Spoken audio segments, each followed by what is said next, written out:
Welcome back. You're watching Your World at 10. Now, over the course of the last 3 days, we've spoken to bankers, we've spoken to economists. It's time now to talk to the real people who are going to take all the messages back from Davos and try and run their businesses with that. Joining me tonight, Harish Manwani of Unilever and Mark Foster of Accenture to give us a pan-industry view of how business is planning in these uncertain times. Let me start with you, Mr. Manwani. How difficult is this year going to be? I know you represent a part of the world that is actually growing as opposed to the developed part, which is really going through nervousness.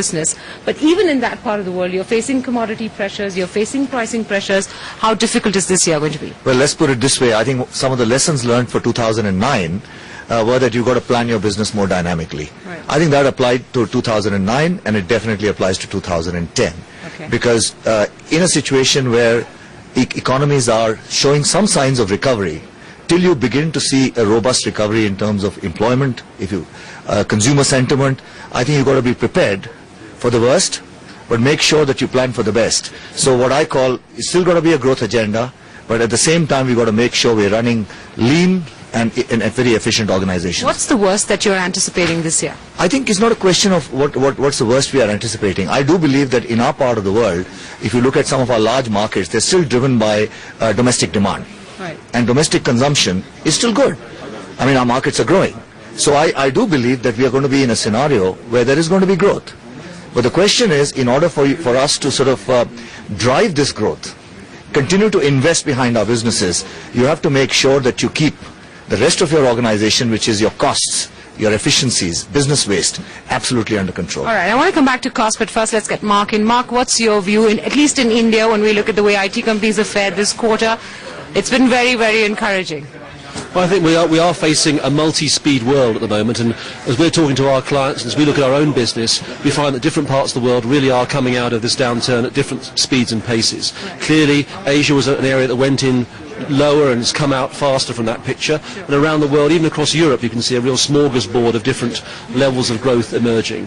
What that means is, yes, there is a degree of volatility around the planning process that's there, but really my takeaway from this meeting and the advice we're giving to our clients is this is a time to start to think about placing some bets in the global economy, and that even though you've got to be cautious about how fast the growth is actually occurring and still be managing your business tightly, it is a time to be thinking about making some key investments if you want to lead in the period coming ahead. Are clients convinced? Are you seeing them open their purses and say, okay, this is the year I'm going to start spending? What are budgets looking like? Are they still very nervous apportioning budgets on maybe a monthly or a quarterly basis as opposed to committing to any kind of long-term expenditure because they're not sure, will we go through a double dip, will we not, how will it work out? I think what we're seeing is that clients have actually got their budgets for this year actually somewhat shaped out now. They may not have decided exactly what they're going to spend the money on, but they have laid out some expenditure. We're starting to see projects emerging around the world of a reasonable size and scale.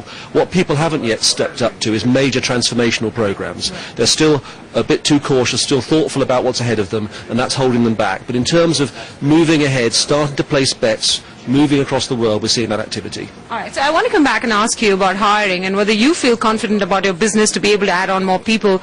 But before that, Mr. Manwani, the inflation problem in some of the markets that you work in India, for instance, if I was to take that, you're seeing great amount of pricing pressure on both ends, right?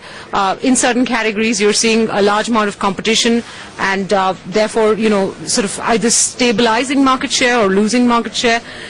You're seeing raw material costs increase, so you're getting squeezed on both ends. So what is it going to mean this year, next year, in terms of profitability? I'm not asking you for guidance, but just how difficult is it going to be? Let me first say that in our part of the world, whether you take India or any other part of the developing world, we've always had to reckon with some degree of volatility on commodity costs, the ups and downs in terms of commodity costs going up and down. I think we've had a very good round of practice in 2009 in terms of managing all this fairly dynamically. I feel confident that we have a portfolio of brands that allow us to sort of play the price piano. We're not just playing at the mass end or at the middle end or the top end. We play across the price piano. And I think in any of our categories, in any of our markets, whether it's India, Indonesia, China, we actually have a portfolio. And I think that, to my mind, is a competitive advantage. You're right. We'll be fighting competitive battles at the mass end, at the top end. But by the way, we've been doing that for a while. So I remain confident on our ability to be able to manage this. Are you factoring in higher raw material prices as the year progresses and we see recovery in some of the developed markets? I think if you look at the outlook for commodity costs, certainly the outlook is that there will be some degree of inflation on commodity costs. At this stage, it's difficult to say whether this is going to be a sharp uptick, but what you have to assume here is that prices on commodities are certainly going to be higher than what they were last year. As, in fact, economic growth picks up, demand will pick up, and that does have an impact on costs. Question at this stage is, are we forecasting the worst? The answer is no.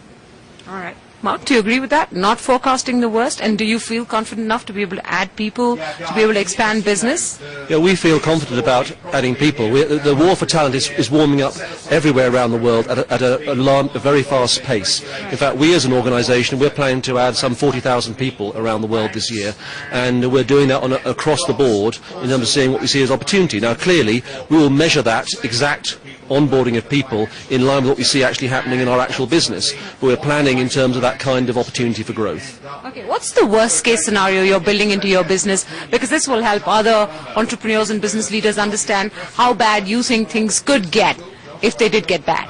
I don't think we have a worst case scenario. It's a bit like the earlier comment that Harish made. I mean, I think what we have is we have a series of scenarios. We're planning our business against those pictures. Our overall sense is that this year at a worst would be as bad as last year. Would probably be the worst it could be. But at the moment the signals are that's not the case around the world, and we're planning on the basis of upside to that. Okay, so I want to come to both of you on the last theme that I wanted to discuss, which is what's this decade going to look like for businesses like yours? It's going to be very different from the last decade that we went through. We entered the last decade again in a bust, the dot-com bust, but it was nowhere as close to as severe as this.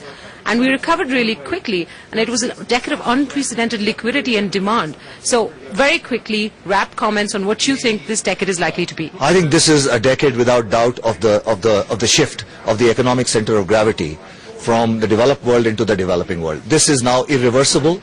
I think we are now truly and squarely in what I call a bipolar world, which is both parts are critical, developed and developing. And I think the definition of developing markets is going to blur into growth markets and low growth markets, and there will be developed markets that will also have high growth, and there will be developing markets that will also have low growth. So I like the idea that we are now in a world where there are no other labels except growth and low growth. All right. Mark? I think we're seeing a multipolar world actually, but a multipolar world that's got technology also at the heart of it. So what we're seeing is new technology coming along alongside globalization, these shifts of power, creating new business models and fantastic new opportunities for growth around the world. All right, I'm going to end on saying that we're seeing a polar world. Temperatures are fast dipping here in Davos. And so I'm going to wrap this up. This wraps up our coverage. Thanks very much for watching. Do watch out for our weekend specials from the World Economic Forum's annual meeting. Thank you, Mr. Manwani. Thank you, Mark. Thanks very much.